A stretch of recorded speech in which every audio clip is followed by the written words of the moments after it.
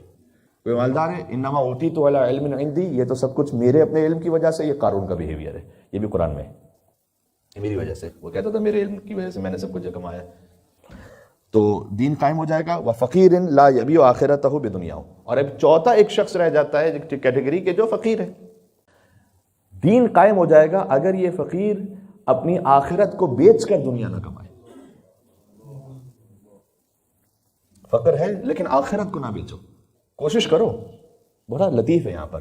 یہ نہیں کہا گیا کہ وہ کوشش ہی نہ کرے مالدار ہونے کی، وہ کوشش ہی نہ کرے آگے غنی ہونے کی. نہیں نہیں، آپ کوشش کیجیے لیکن آخرت کو نہ بیچیے. اب میں پھر سے دہرا دیتا ہوں، وہ عالم جو اپنے علم پر عمل کرے، وہ جاہل جو سیکھتا رہے اور اس میں ہچکچاہٹ نہ دکھائے. تیسرا وہ غنی کہ جو نیکی کے کام میں بخل نہ کرے. چوتھا وہ فقیر کہ جو اپنی آخرت کو بیچ کر دنیا نہ کمائے. یہ چار لوگ اگر معاشرے میں ہیں، حضور مکرم نے فرمایا دین قائم ہو جائے گا. جب دین قائم ہو جائے گا تو کیا ہوگا؟ جو بعد میں مومنین تشریف لائے ان کے لیے کہہ رہا ہوں، جا کے دیکھیے گا سورہ شورا کی آیت نمبر 13. 5 اولو العزم انبیاء کا ذکر کرنے کے بعد اللہ تعالیٰ نے کہا ان 5 شریعتوں کا خلاصہ ہی ہے نقیم الدین، دین کو قائم کرو. دین ایسے قائم ہوگا. بات واضح. مل کے صلوات بھیجے محمد وعلی محمد پر، اللہم صلی اللہ.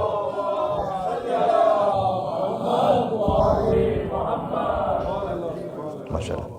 جب عالم اپنے علم پر عمل کرنے لگے، جب نہ جاننے والے سیکھنے لگے، جب غنی بخل نہ دکھائے اور فقیر آخرت بیچ کر دنیا نہ کمائے، تو اب ظہور امام زمانہ سے قریب ہو جائیں گے.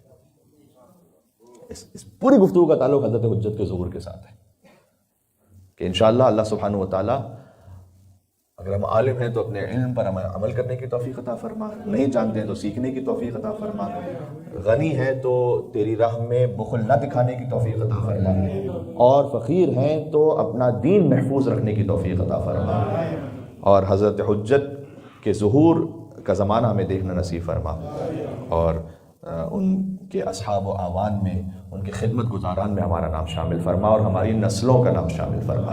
ربنا تقبل منا انک انت السمیع العلیم بجائے محمد و آلہ الطاہرین. پھر سے ریپیٹ کر دوں، یعنی اگر ہم نے ان 4 باتوں پر عمل کیا تو در حقیقت آپ امام زمانہ کے خدمت گزار بن رہے ہیں. یہ ذہن میں رکھیے گا، امام زمانہ علیہ السلام کے ظہور کی تیاری کر رہے ہیں اگر آپ نے ان 4 باتوں پر عمل کر لیا، میں اور آپ سب انشاءاللہ.